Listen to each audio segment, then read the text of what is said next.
It's a Tuesday morning. You're at the kitchen window with your coffee. I know this window. I've stood at one just like it.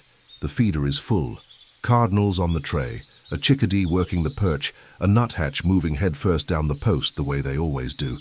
You've watched this same scene for months. By Wednesday morning, the feeder is still full. The yard is completely still. Thursday, nothing. The week after, nothing. You check the seed, fresh. You check the feeder, clean. You didn't do anything wrong, but something in your yard sent a signal, and every bird within a quarter mile received it. Tonight we find out exactly what that signal was. I want to tell you something I didn't understand for the first 2 years I watched birds. I thought an empty feeder meant I'd done something wrong. Bad seed maybe, wrong location, wrong feeder type. I moved things around. I tried different foods. I read forums at 11 o'clock at night trying to figure out what I'd broken. What I didn't know, what almost nobody tells you, is that birds don't abandon feeders randomly. They respond to signals, specific, precise signals.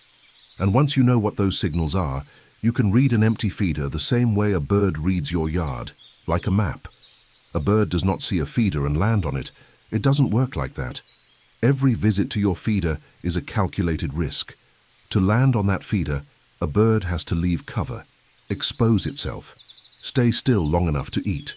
In the wild, that combination, exposed, still, predictable, is exactly how birds get killed. So before any bird commits, it runs a rapid threat assessment. Is the approach clear? Are there retreat points nearby? Has anything changed since last time? Ornithologists call it neophobia, fear of the new. Project Feeder Watch at Cornell, the largest citizen science study of backyard birds ever conducted, has documented it consistently. Birds don't forget. Your empty feeder is almost certainly neophobia at work. The question is, what triggered it? The 7 real reasons. There are 7 specific things that cause birds to abandon a feeder. Most people know 1 or 2. Almost nobody knows all 7. Reason 1, a predator visited. You don't have to see the hawk. You don't have to find feathers. A single flyover by a sharp-shinned or Cooper's hawk, species that evolved specifically to hunt backyard feeders, can silence a yard for days. The birds saw it. They encoded it. They are waiting. If your feeder went silent suddenly in a single morning, this is the most likely explanation. Give it 7 to 10 days. They come back. Reason 2, the seed went bad. Birds can detect rancid seed. They can detect mold. They will leave a feeder with compromised food, even food that looks fine to you, rather than risk eating something that could make them sick. Sunflower seeds in rain and humidity go rancid in days. Mixed seed with millet and corn goes faster. The problem may not be your yard. It may be what you're asking them to eat. Reason 3, a cat appeared. Domestic and feral cats are the single largest human-caused threat to wild birds in North America. A 2013 study in Nature Communications estimated that free-roaming cats kill between 1.3 and 4 billion birds in the United States. Every year, birds know this instinctively. A cat that visits your yard even once, even if it never catches anything, can suppress feeder activity for weeks. The scent alone is enough. Reason 4, natural food became abundant. Food. This one is actually good news. In late summer and early fall, trees and shrubs produce berries, seeds, and insects in quantities your feeder cannot match. Your birds haven't left. They're eating better elsewhere right now. What you can do? Add a native berry-producing shrub. American beautyberry, winterberry holly, native viburnums. When the natural abundance fades, the birds return to a yard that now offers them even more. Reason 5. Something near the feeder changed. A new ornament, a wind chime, a security camera.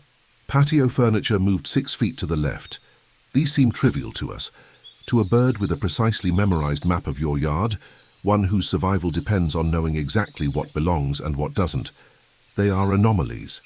And anomalies mean danger until proven otherwise. Give it time. The anomaly becomes familiar. The birds return. Reason 6.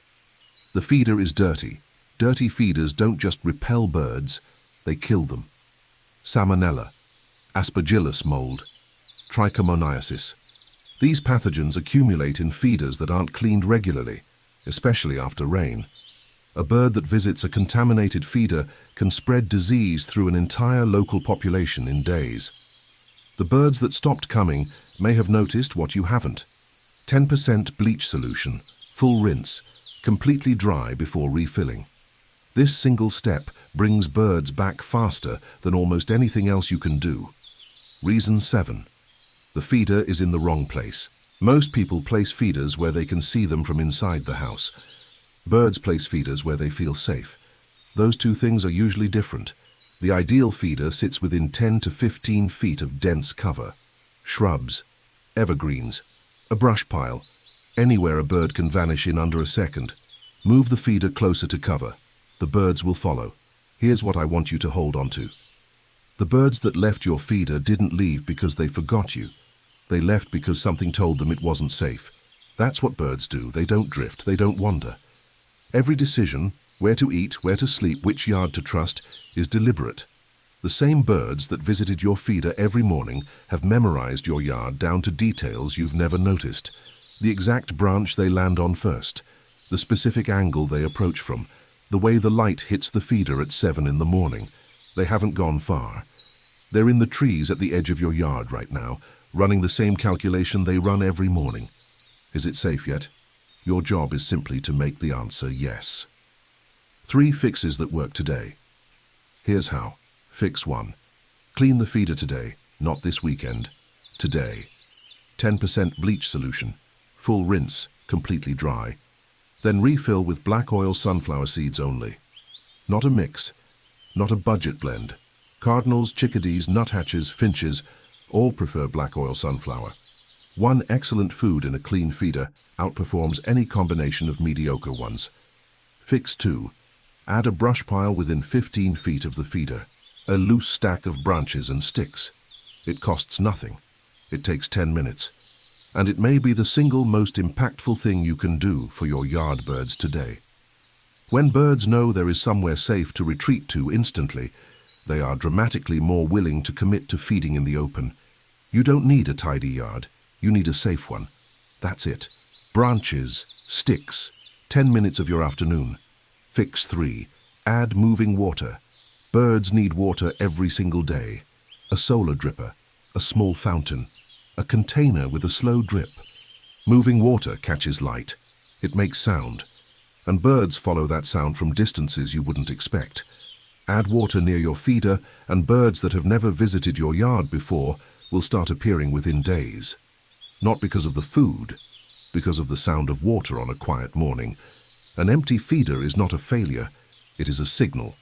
And now you know how to read it. The birds in your yard are not random. They are not passive. They are making specific, considered decisions about your yard every single morning. Once you understand that, everything changes. Subscribe to Backyard Bird Whisper, because next week's video will make you stop and look at your yard tonight before you go to sleep.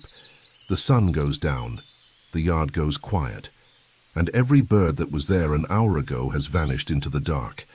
Where they actually go, and what they're doing in those trees right now while you sleep, will change the way you look at your yard tonight. I'll see you there.